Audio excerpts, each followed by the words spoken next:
Sen beni hepsinden korudun ama evdeki kurttan koruyamadın.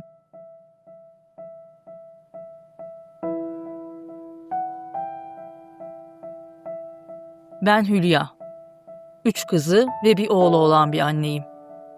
Yaşadığım şehrin kenar mahallelerin birinde sıradan bir hayat sürdüm yıllarca. Eşimle birlikte çocuklarımızı büyüttük. Kavgasız, gürültüsüz bir evimiz vardı. Komşularımız bizi tanır, biz de onları tanırdık. Dışarıdan bakan herkes mutlu bir aile görürdü. Ben de öyle sanırdım. Ta ki oğlumu toprağa verene kadar. Ta ki yıllarca gözümün önünde olup da görmediğim karanlığı öğrenene kadar. Şimdi size anlatacaklarım benim hikayem. Ama sadece benim değil, bu ülkede susan, susturulan, yalnız bırakılan nice çocuğun ve ailelerinin hikayesi. Anlatıyorum ki başkaları benim yaşadıklarımı yaşamasın. Anlatıyorum ki Serhat'ım boşu boşuna gitmesin bu dünyadan. Oğlumu 39 yaşında dünyaya getirdim. Geç yaşta anne olmanın hem heyecanını hem de korkusunu yaşadım o dönem. Ama Serhat dünyaya geldiğinde bütün o korkular bir anda silindi gitti. Dünyalar benim olmuştu. Onu ilk kucağıma aldığımda, o minik elleri yüzümü yokladığında gözlerimi kapattım ve bu çocuğu her şeyden koruyacağım dedim içimden. Her anne gibi ben de böyle düşünmüştüm. Kızlarımı ayrı odalarda büyüttüm ama Serhat'ı hep koynumda uyuttum. Gecenin bir yarısı uyanır, nefes alıp almadığını kontrol ederdim. O da sanki bunu hissederdi, gözlerini açar, bana bakardı. Aramızda kelimelerle anlatılmayacak bir bağ vardı. O da bana çok düşkündü. Anne, sana bir şey olursa ben yaşayamam derdi sık sık.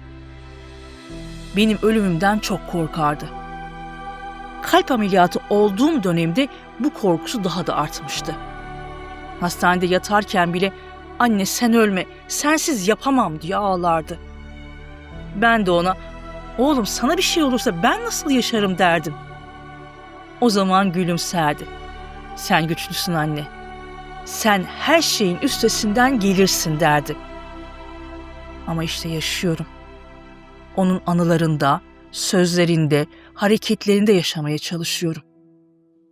Her sabah kalktığımda önce onun odasına bakıyorum. Sonra hatırlıyorum. Her gün yeniden hatırlıyorum. Yaşamak denirse eğer buna. Serhat küçükken bambaşka bir çocuktu. Uysal, sevecen, cıvıl cıvıl. Mahalledeki bütün çocuklarla arkadaştı. Kimseyle kavga etmez, herkesle paylaşırdı. Ben apartmanda komşulara giderdim, onu da yanımda alırdım. Yolda önce bakkala gidelim anne derdi bana. Ne yapacağız oğlum derdim bakkalda. Oradaki çocuklara sakız, şeker, çikolata alalım, ikram edelim anne derdi. Ben de alırdım, o da mutlu olurdu. Dağıtırken yüzündeki o gülümsemeyi hiç unutmuyorum. Kendi payına düşeni en sona saklardı hep. Herkesi çok seviyordu, pırıl pırıl gözleriyle konuşuyordu benimle. Bakışlarından anlardım onu. Dudağı kıpırdamadan ne istediğini bilirdim. Üzgün mü, mutlu mu, bir derdi mi var? Hepsini o gözlerinden okurdum. Ya da öyle sanıyordum. Ama sonra anlayamadım işte. O gözler bir gün kapandı bana. Ben fark edemedim. Ablalarına çok düşkündü. Onlar da onu çok seviyordu. En küçük olmanın bütün ayrıcalıklarını yaşardı evde. Ablalar ona oyuncaklarını verirdi. O da karşılığında onlara resim yapardı. Doğum günlerinde hep birlikte kutladık. Pasta keserdik.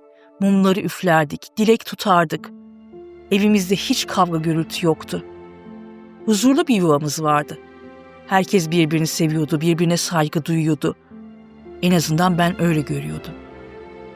Okulda da başarılıydı Serhat. Öğretmenleri hep överdi onu. Bu çocuk çok zeki, çok dikkatli. Dersi hemen kavrar derlerdi. Ben de gururlanırdım. Veli toplantılarına gittiğimde başım dik olurdu. Oğlum hem akıllı hem terbiyeli diye sevinirdim.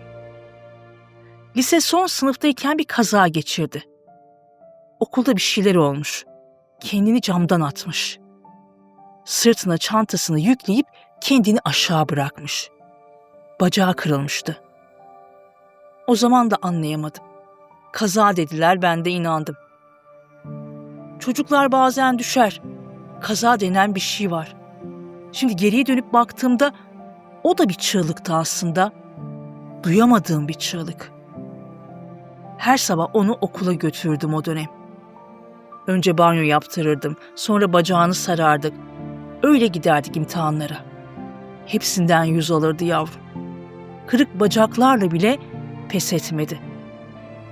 Çalışmadan anlardı, çok zekiydi. Anne, ben bu imtihanları geçeceğim, merak etme derdi. Geçti de hepsinden tam not aldı.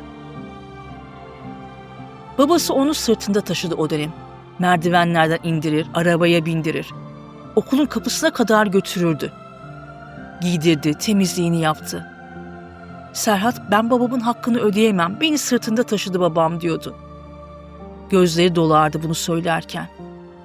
Saygısı sonsuzdur babasına. Çok saygılı bir çocuktu. Babası üzülecek diye çok korkardı. Hiçbir zaman babasının karşısında sesini yükseltmedi. 9 yaşındaydı her şey başladığında. 9 yaşında. Daha çocuk. 18 yaşına kadar sürdü. 9 yıl. 9 yıl boyunca kendi ailemizin içinden biri tarafından yıllarca istismara uğradı oğlum. Tehditle susturuldu. Korkuyla susturuldu, utançla susturuldu. Bana, sen beni herkesten korudun anne dedi sonunda her şeyi öğrendiğimde.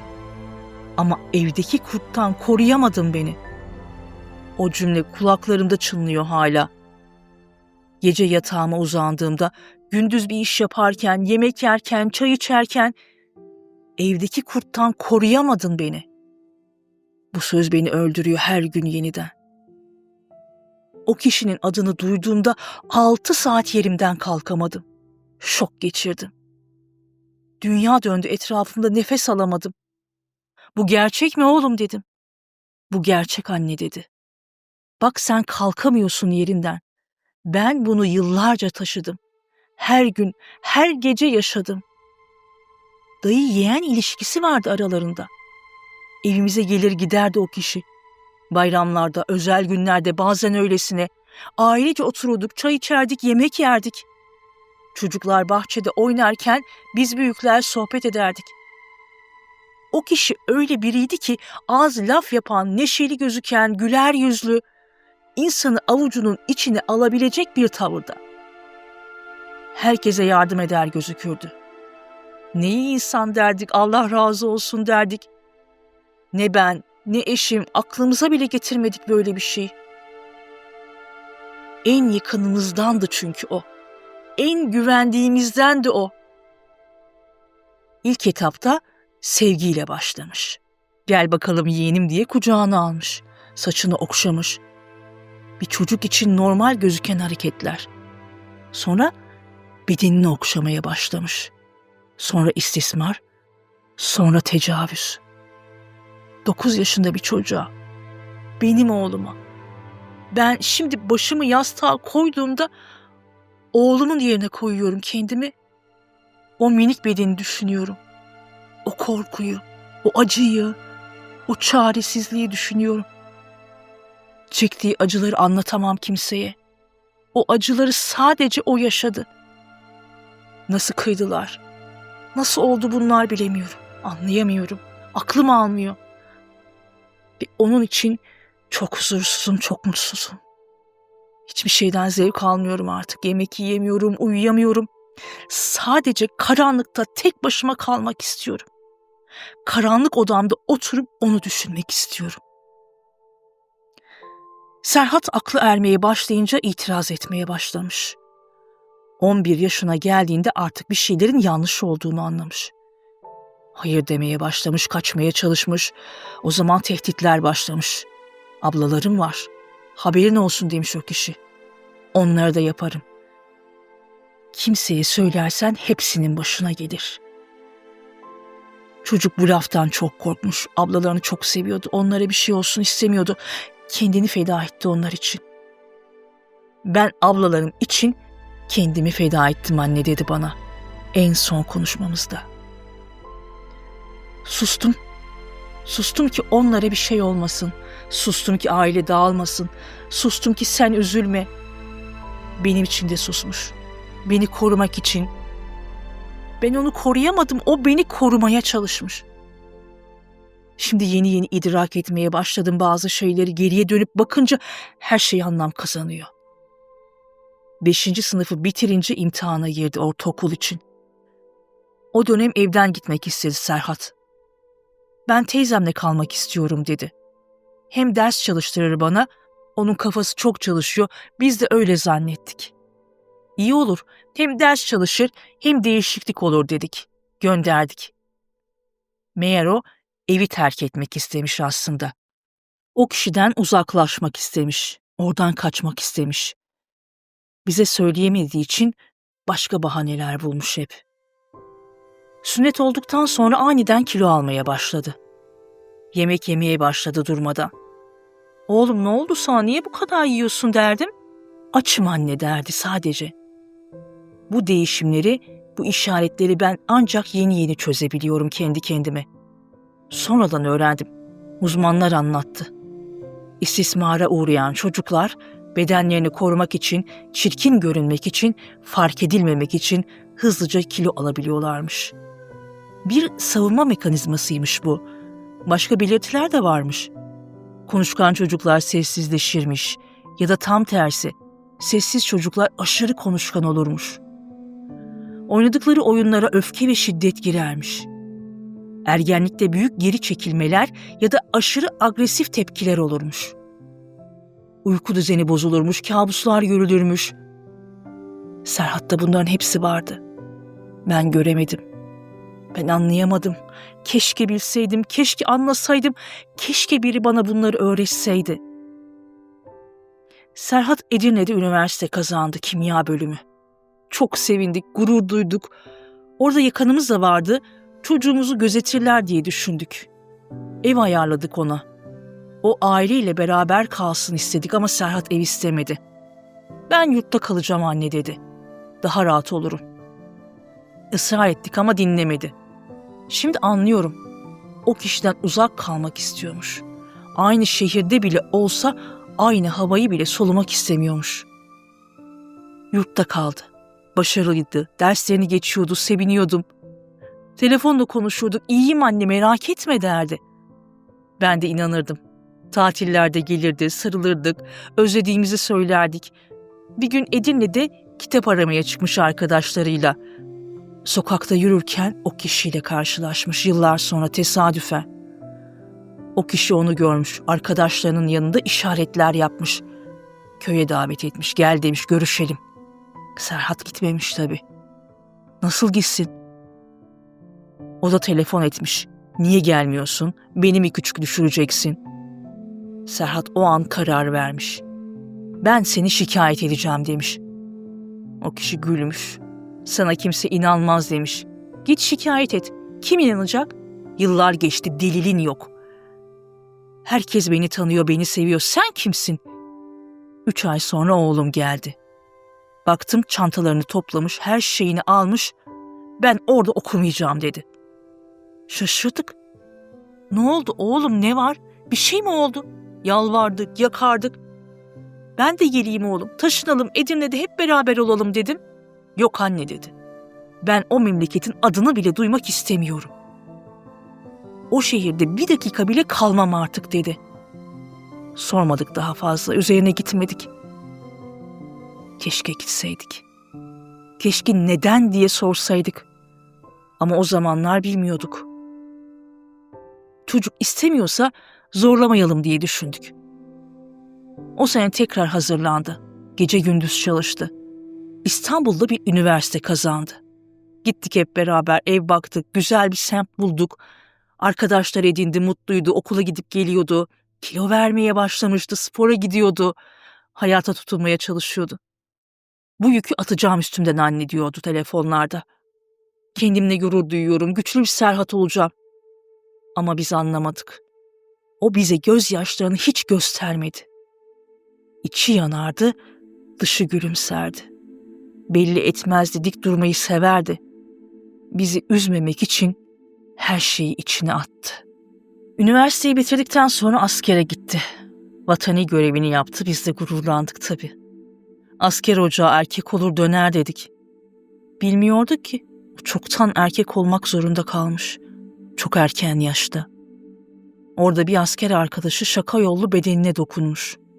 Belki omzuna vurmuş, belki sırtını sıvazlamış, belki kötü bir şaka yapmış ama o an Serhat'ın içinde bütün ipler kopmuş. Bunca yıl içinde biriktirdiği her şey patlamış. O dokunuş yıllar öncesini hatırlatmış. Bütün o karanlık anılar sel gibi akmış üstüne. Komutanı durumu fark etmiş, onu hastaneye yollamış, Bakırköy'e götürmüşler. Benim haberim olmadı. Ablalarına haber vermişler, onlar koşup gitmişler. Onu çıkardılar, bana söylemediler. Annemiz üzülmesin, kalbi var diye düşünmüşler. Serhat geldiğinde bana gülüyordu. Geldim anacığım dedi. Sarıldık, öptüm, kokladım. Nasılsın oğlum dedim. İyiyim anne, özledim sizi dedi. Ama nasıl olduğunu ben bilemedim. İçinin ne kadar karanlık olduğunu göremedim. O dönem ben kalp ameliyatı olmuştum. Serhat hep yanımdaydı. Anne sen ölme, sana bir şey olursa ben yaşayamam diyordu. Ben de oğlum merak etme, ben güçlüyüm derdim. Güçlü olan oydu aslında. Benden çok daha güçlüydü. Ama o güç onu içten içe yiyordu. Bir gün ikimiz baş başa oturduk, evde kimseler yoktu. Gözlerinin içine baktım, o da bana baktı. Uzun uzun baktık birbirimize. Ben ağladım, o da ağladı. İkimiz de neden ağladığımızı bilmeden ağladık. Oğlum dedim, ben herkesten şüphe duyuyorum. Neden anne dedi. Çünkü bana ablanlar hastaneye gittiğini anlattılar ama tam olarak ne olduğunu söylemediler. Bir şeyler var biliyorum, benden saklıyorsunuz. Ona çocukluğundaki herkesi saydım. Servis şoförü, bakkal, öğretmenler, kapıcı, komşular, akrabalar. Hepsinin adını söyledim. Bunlardan biri mi dedim. Serhat bir an durdu. Sonra derin bir nefes aldı. Anne dedi. Sen beni hepsinden korudun ama evdeki kurttan koruyamadın. Ve söyledi o ismi. O kişinin ismini duyduğumda 6 saat kendime gelemedim. Beynim durdu, dünya karardı, nefesim kesildi. O mu? O nasıl olur? O benim nasıl olabilirdi? Eşime bile anlatamadım utancımdan, günlerce içinde tuttum. Hala yüzüne bakamıyorum eşimin. O benim akrabam olduğu için, ben onu tanıdığım için, evime aldığım için, güvendiğim için suçluluk beni yiyor. Anne biliyor musun? Ben yıkanıyorum ama arınamıyorum dedi. O sözü unutamıyorum. Hiç unutamıyorum. Gece yatağımda o söz dönüyor kafamda. Yıkanıyorum ama arınamıyorum. Bir çocuk nasıl aranır, nasıl temizlenir? O kir onun değil ki. O suç onun değil ki. Ama yıllarca o kiri taşıdı, o utancı taşıdı. Kendini kirli hissetti, suçlu hissetti. Ben senin için yaşıyorum anne dedi. Bu acizliğimi kimseye belli etmedim. Hep güçlü durdum, ayaklarımın üstüne bastım. Yıkılmadım, devrilmedim. Okudum, başardım, adam oldum. Sakın benim hakkımda kötü bir şey düşünme anne. Ben senin oğlunum. Senin yetiştirdiğin çocuğun. Oğlum dedim. Ben zaten niye kötü düşüneyim? Sen çok farklı bir çocuksun. Sen benim gururumsun. Her şeye rağmen ayakta kaldın. Ben seni çok seviyorum. Sonra birden çok sinirlendi. Yüzü değişti, gözleri doldu. Lanet olsun anne dedi. Sen o insanlara çok değer verdin. Evine aldın, sofranda yemek yedirdin, bayramda elini öptürdün. Al sana mübarek olsun. Al sana o sevdiğin insanlar. Sustum. Ne diyebilirdim ki? Haklıydı ve ben suçluydum. Ama bundan sonra hakkımı arayacağım anne dedi. Sustum yıllarca. Artık susmayacağım. O da yaşadıklarımı yaşayacak, cezasını çekecek. Oğlum dedim, beraber ararız. Ne lazımsa yaparız. Ben senin arkandayım. Son nefesime kadar arkandayım. Ablaların da arkanda. Bütün aile arkanda. Yalnız değilsin. Serhat kararını vermişti. Çektiğim acılarla yoruldum dedi. O keyfinde gezdi yıllarca. Rahat rahat yaşadı. Ailesini kurdu, çocuklarını büyüttü. Mutlu, mesut. Beni ziyan etti. Ama kendi hayatına devam etti. Artık o da yaşamamalı anne. Yaptıklarının bedelini ödemeli. Adalet cezasını versin. Ablalarıyla konuştu sonra. Hep beraber plan yaptılar. Ses kaydı almaya karar verdiler. O kişiyi konuşturacak, itiraf ettirecek kayıt alacaklardı. Delil olacaktı elinde. 25 yaşındaydı oğlum. Oraya gitmek, o kişiyle yüzleşmek ne kadar zor olmuştur düşünemiyorum bile. Ama gitti. Cesaretini topladı ve gitti. Benim oğlum yiğit bir insandı. Büyük ablası arabayla götürdü. Ben de bindim arabaya, birlikte gittik. Edirne'ye yaklaştık. Serhat telefon etti o kişiye. Buluşalım dedi. Sesi titriyordu ama kararlıydı. O kişi hemen kabul etti. Gel köye dedi. Görüşelim, konuşalım. Arabayı bir yere çektik, bekledik. Kalp atışlarını duyabiliyordum. O kişi geldi, Serhat'ı aldı. Ablası telefonu açık bıraktırdı oğluma. Biz de seni duyalım dedi. Bir şey olursa koşarız. Arabaya biner binmez o adam çocuğu taciz etmeye başladı. 25 yaşında yetişkin bir adam ama o kişi için hala aynı kurbanmış. Köye götürdü onu. Biz arabada bekliyoruz, dinliyoruz. Serhat onu konuşturmaya çalışıyor. Neden yaptın bana bunu? Nasıl kıydın? Ben çocuktum diyor. O kişi kabul ediyor, anlatıyor. Kayıt alınıyor. Sonra bir şeyler oldu. Serhat'ın çığlık sesini duydum. O sesi hiç unutamıyorum. Kulaklarımdan çıkmıyor. Geceleri bazen o çığlıkla uyanıyorum. Ablacığım beni kurtar diye bağırıyordu. Ablası koştu. Ben de koştum arkasından. Serhat evden fırlamış. Köpekler varmış yolda, saldıracaklar diye korkmuş. O kişi onu köyden çıkana kadar takip etmiş.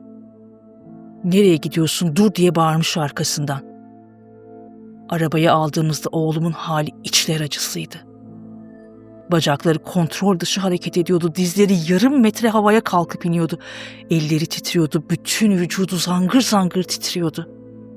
Dişleri birbirine çarpıyordu. O kadar korkmuştu ki, o kadar sarsılmıştı ki konuşamıyordu bile. Sarıldım ona. Bitti oğlum dedim. Bitti artık. Seninleyiz. Güvendesin. Ama bitmemişti. Daha yeni başlıyordu aslında. Döndükten sonra ablaları vasıtasıyla avukata başvurdu. Dilekçe yazdılar, mahkemeye verdiler. Ses kaydını da eklediler. Delil vardı artık, itiraf vardı. Adalet yerini bulacaktı, öyle umuyorduk. Ama savcılıktan Serhat'ı çağırmadılar. Günler geçti, haber yok. Haftalar geçti, yine haber yok. Her gün telefonuna bakıyordu, her gün postayı kontrol ediyordu.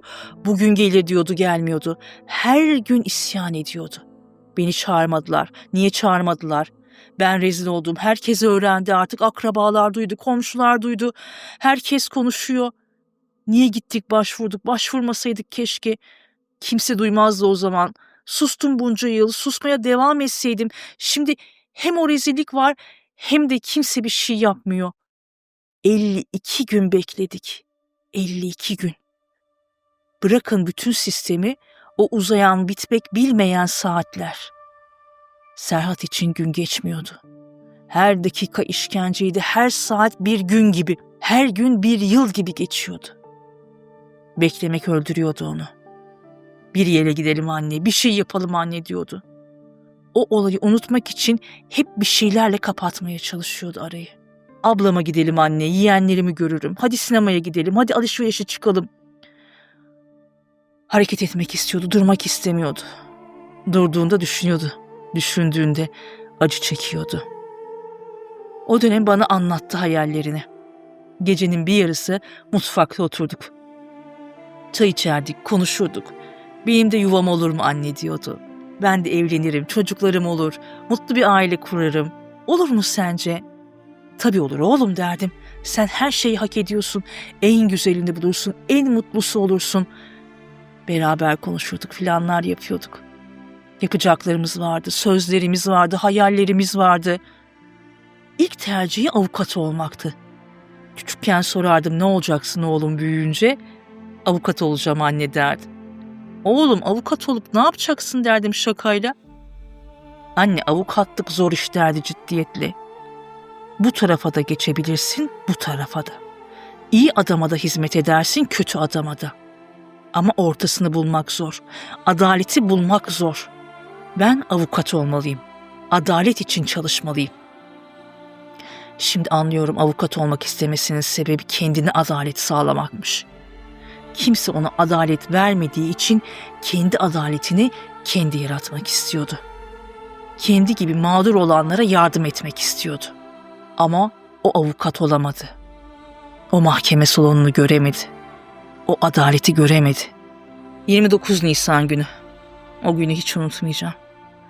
Her yıl o gün geldiğinde dünya duruyor benim için. Nefes alamıyorum.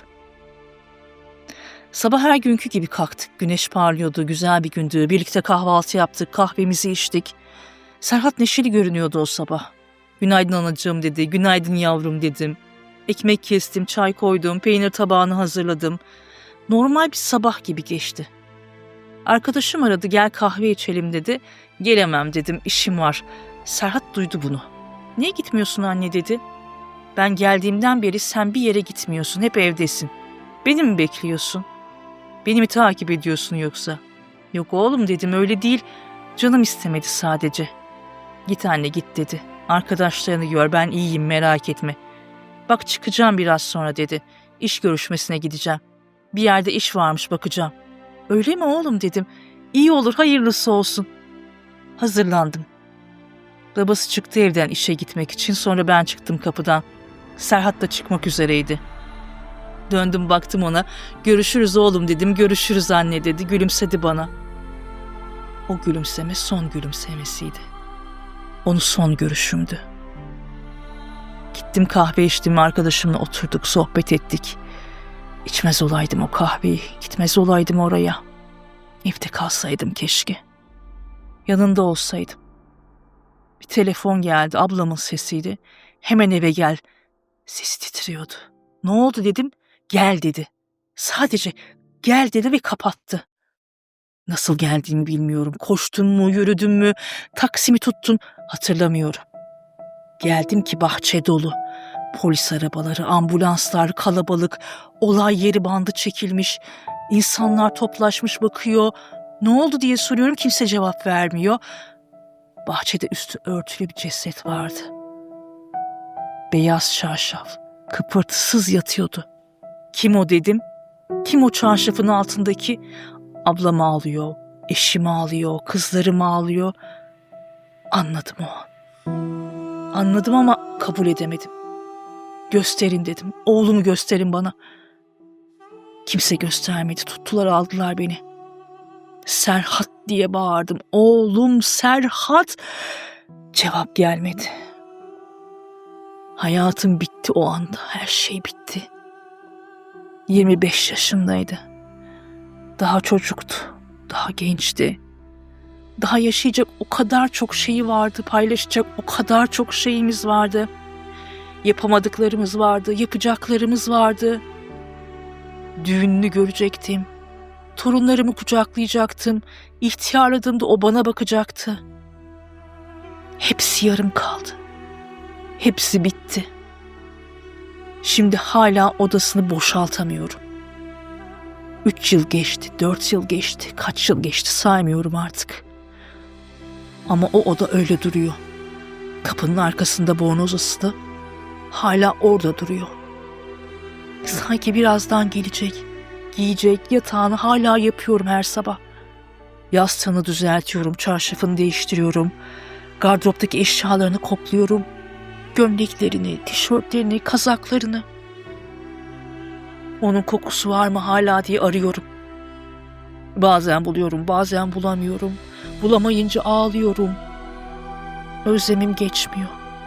Geçmeyecek de. Anne özlemi geçer mi hiç? Mezarına gidiyorum, sık sık toprakla konuşuyorum. Nasılsın oğlum diyorum, iyi misin, üşüyor musun? Yalnız mısın? Cevap gelmeyeceğini biliyorum ama soruyorum. Belki duyuyordur. Belki bir yerlerden bakıyordur bana. Diplomasına bakıyorum bazen. Çerçeveletmiştik, duvara asmıştık. Onu alıp getirdiğinde çok mutluydu. Bu diplomayı senin için aldım anne demişti. Sen benimle gurur duyarsın diye çalıştım. Gördün mü, başardım. Gördüm oğlum demiştim. Çok gururluyum. Sen benim her şeyimsin. Diploma duruyor duvarda. Ama bir işe yaramıyor. Onu geri getirmiyor. Sokağa çıktığımda uzun boylu, esmer, siyah saçlı, gözlüklü birini gördüğümde duruyorum. Serhat mı diyorum içimden. Serhat olabilir mi? Arkasından bakıyorum. Yüzünü görmeye çalışıyorum. Sonra anlıyorum, o değil. O olamaz. O artık yok. Hala arıyorum onu aslında. Her yerde arıyorum. Kalabalıklarda, sokaklarda, otobüslerde, her yerde. Çünkü canım acıyor. Kabullenmek çok zor. Ablalarım o kişinin cezalandırılması için mücadele ettiler. Serhat'ın başlattığı davayı devam ettirdiler. Mahkeme gezdiler, avukat dolaştılar, vazgeçmediler. Ben de vazgeçmedim. Son nefesime kadar mücadele edeceğim. İlk avukat pek ilgilenmedi. Yapacak bir şey yok dedi. İtiraz hakkınız yok. Umudumuzu kaybetmek üzereydik. Sonra sosyal medyada sesimizi duyurduk. İnsanlar destek oldu. Yeni bir avukat bulundu. Gerçekten mücadele eden, adalete inanan bir avukat. Mahkeme günleri kabustu. Karşı tarafın avukatları Serhat'a her şeyi söylediler. Şizofren dediler, uyuşturucu bağımlısı dediler, sanrılar görüyor dediler. Suçluyu değil, suçsuzu suçladılar. Ölmüş çocuğun arkasından konuştular. Ama biz sustuk mu? Hayır. Asla. Serhat haklıydı. Deliller ortadaydı, ses kaydı vardı, itiraf vardı. Ve sonunda uzun mücadeleler sonunda 26 yıl ceza aldı o kişi. 26 yıl hapse girdi. Serhat haklıydı. Sonuna kadar haklıydı. İspatlandı. Ama o ceza Serhat'ı geri getirmiyor. Hiçbir ceza geri getiremez onu. Hiçbir adalet geri getiremez. O hala toprağın altında. Ben hala burada ve onsuz. Ben hikayemi anlatıyorum ki başka anneler benim gibi olmasın. Başka çocuklar susmasın, susturulmasın. Başka aileler evlatlarını toprağa vermesin. Eğer çocuğunuzda bir değişiklik görürseniz sorun. Israr edin, bırakmayın. Belki size söyleyemiyordur, belki korkuyordur, belki utanıyordur. Ama siz sorun, dinleyin ve inanın. Eğer bir çocuk size bir şey anlatırsa inanın ona. Hemen inanın. Nasıl olur, o öyle biri değil demeyin. Yanlış anlamış olmalısın demeyin. Çocuklar yalan söylemez bu konuda. Çocuklar hayal kurmaz bu konularda. İstismarcılar tanıdığımız insanlar olabilir. En güvendiğimiz, en sevdiğimiz insanlar olabilir. Ailenizden biri olabilir. Uzakta aramayın, yakınınıza bakın. Evinizdeki kurdu görün. Aslan gibi bir evladımı toprağa verdim. 25 yıl yaşadı. 25 yıl acı çekti. Sustuğu için öldü. Adalet geç geldi diye öldü, yalnız bırakıldı diye öldü. Artık sadece onun anılarında yaşıyorum. Her nefesimde o var. Her adımımda o var. Onun için yaşıyorum. Onun adını yaşatmak için yaşıyorum. Eğer yaşamak denirse buna.